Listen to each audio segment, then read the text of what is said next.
मेरे प्रिय बच्चे, आज मैं तुम्हारे लिए एक महत्वपूर्ण संदेश लेकर आया हूँ। यह संदेश सुनना तुम्हारे लिए अत्यंत आवश्यक है,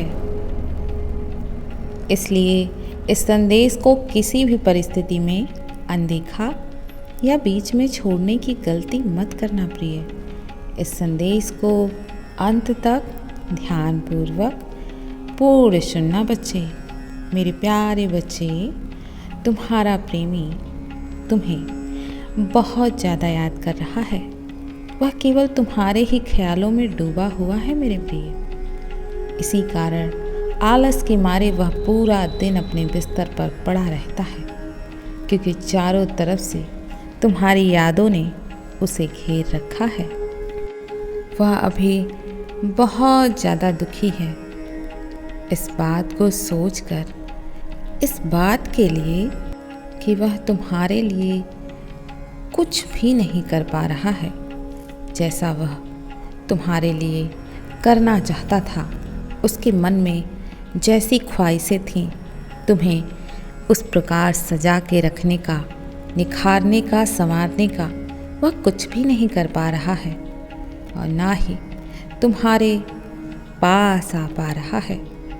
और यही कारण है जिस वजह से उसे बहुत ज़्यादा अकेलापन महसूस हो रहा है मेरे प्रिय। तुम दोनों एक दूसरे का बहुत ज़्यादा लंबे समय से इंतज़ार कर रहे हो। तुम दोनों सोचते हो कि एक दूसरे के साथ फिर से आ जाएं, लेकिन अगले पल ही तुम दोनों का प्रेम फिर से नफ़रत में बदल जाता है। कुछ पुरानी यादें सोचकर मेरे प्रिय, मेरे बच्चे, वह तुमसे केवल इतना कहना चाहता है कि जब भी मैं तुम्हारी आँखों में देखता हूँ तो मैं उनमें इस प्रकार खो जाता हूँ कि मुझे उसके अलावा कुछ नज़र नहीं आता। मैं जब भी तुम्हारे पास आता हूँ तुमसे दूर नहीं जाना चाहता।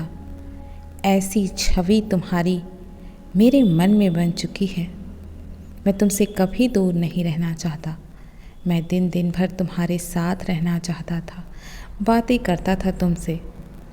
लेकिन मेरे प्रिय, शायद तुम दोनों के रिश्ते में सारी चीज़ें क्यों बदल गई हैं। एक बार अवश्य विचार करना कि जब रिश्ता शुरुआत हुआ था तो तुम उससे किस प्रकार की बातें करते थे और आज तुम कैसी बातें कर रहे हो। दोनों में ध्यान अवश्य देना मेरे बच्चे। कोई ऐसे ही किसी को छोड़कर नहीं भाग जाता है। जब प्रेम में अभाव होने लगता है प्रेम का, तभी कोई किसी को छोड़ के जाता है मेरे प्रिय। रिश्ते को चलाने के लिए उसे हर रोज़ पानी देना पड़ता है, एक पुष्प की भांति उसे संवारना पड़ता है मेरे बच्चे। वो तुम्हारी आँखों को जब भी देखता है तो उसे एक अलग सी चमक महसूस होती है जो उसे बहुत ज़्यादा प्रिय है, जो तुम्हें खींचती है उसकी तरफ, जो उसे खींचती है तुम्हारी ओर। तुम दोनों एक दूसरे के प्रेम में इतना घुल जाते हो कि तुम्हें दुनिया की कोई चीज़ नज़र नहीं आती मेरे बच्चे। जिस प्रकार तुम लगातार हर पल उसके बारे में सोचे जा रहे हो और अपने आप को उसे याद किए बिना रोक ही नहीं पा रहे हो, ठीक ऐसा ही तुम्हारे प्रेमी के साथ भी हो रहा है। वह भी तुम्हें एक पल भी याद किए बिना अपना गुजार नहीं पा रहा है। तुम्हें ऐसा लगता है ना कि वह तुमसे प्रेम नहीं करता।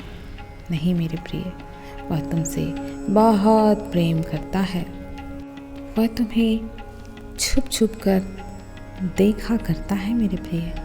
ऊपर से वह भले ना दिखा रहा हो कि उसे तुमसे प्रेम नहीं है, लेकिन उसके मन में तुम्हारे लिए कितना प्रेम छुपा हुआ है मेरे प्रिय, यह केवल मैंने देखा है।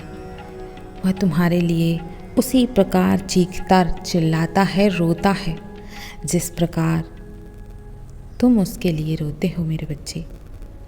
वह तुम्हारे बिना नहीं रह पाता है। वह तुमसे बहुत कुछ कहना चाहता है, जो कि सुनने के बाद शायद तुम उसकी भावनाओं को सह नहीं पाओगे कि वह तुमसे कितना प्रेम करता है, लेकिन तुम्हें दिखा नहीं पा रहा है।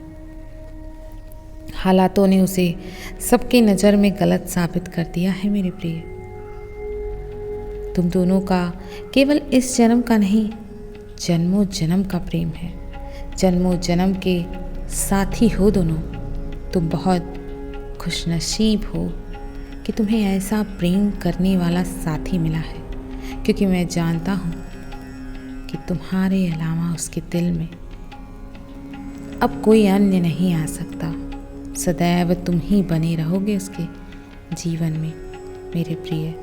समझौता इंसान हर किसी से कर लेता है, किंतु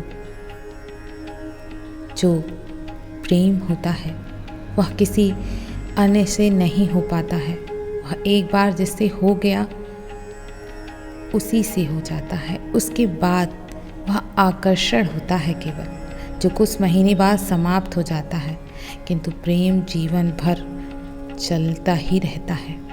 और यदि कुछ समय बाद तुम अपने प्रेमी को देखोगे, तब भी तुम्हारे भीतर वही प्रेम फिर से उमड़ पड़ेगा। इसी को प्रेम कहते हैं मेरे प्रिय। लेकिन जिससे केवल आकर्षण मात्र होता है, उसके साथ तुम कुछ पल रह लो तो उसे देखने के बाद तुम्हारे मन में कोई प्रेम नहीं जागृत होगा मेरे प्रिय। ऐसा तुमने महसूस भी किया होगा मेरे बच्चे। उसका प्रेम तुम्हारे लिए इतना ज़्यादा गहरा है कि तुम्हारी कही हुई छोटी छोटी जितनी भी बातें तुमने उससे कही हैं, उसके कानों में हर पल गूंजती रहती हैं, उसे सुनाई देती हैं। वह तुमसे इसीलिए दूर चला गया था क्योंकि वह तुम्हारे काबिल अपने आप को समझता ही नहीं था। उसे ऐसा लगता था तुम आकाश हो तो वह धरती है, हमारा कोई मेल नहीं है, क्योंकि वह तुम्हें बहुत बेहतर समझता था और अपने आप को तुच्छ समझता था मेरे प्रिय। क्योंकि उसे ऐसा लगता था कि तुम उसे बिन मांगे मिल गए हो और तुम वह हीरा हो जो किसी जौहरी के झोले में गिरना चाहिए, जो गलती से मेरे पास आ गया है। वह भी तुम्हारे लिए बहुत तड़प रहा है। तुम्हारे दूर चले जाने के बाद उसकी ज़िंदगी मानो समाप्त ही हो गई है, पूरी तरीके से बदल चुकी है। उसकी हिम्मत दिन प्रतिदिन टूटती जा रही है और इसीलिए ना ही वह किसी को अपना दुख बता पा रहा है, ना ही दिखा पा रहा है, और ना ही अपनी छोटी मोटी खुशियों को भी किसी से साझा कर पा रहा है, ना ही बांट पा रहा है मेरे प्रिय। उसे अफसोस है इस बात का कि मैंने एक प्यारे से इंसान का दिल बहुत बेरहमी से तोड़ दिया।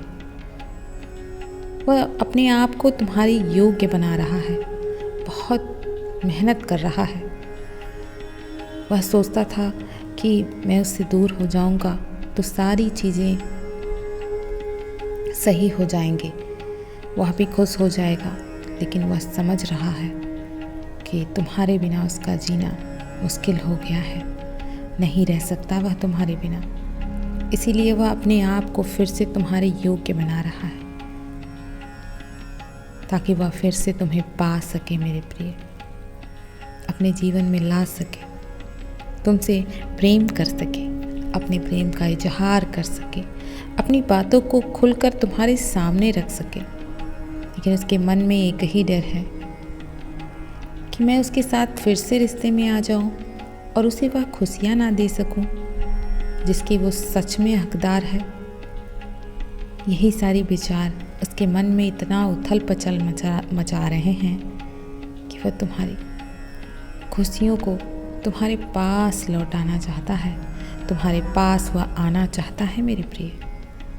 अब फैसला तुम्हें लेना है कि वह तुम्हारे पास रहेगा या नहीं। मैं कल फिर आऊँगा, प्रतीक्षा करना प्रिय। सदैव खुश रहो, कल्याण हो तुम्हारा। ओम नमः शिवाय। शुभ रात्रि।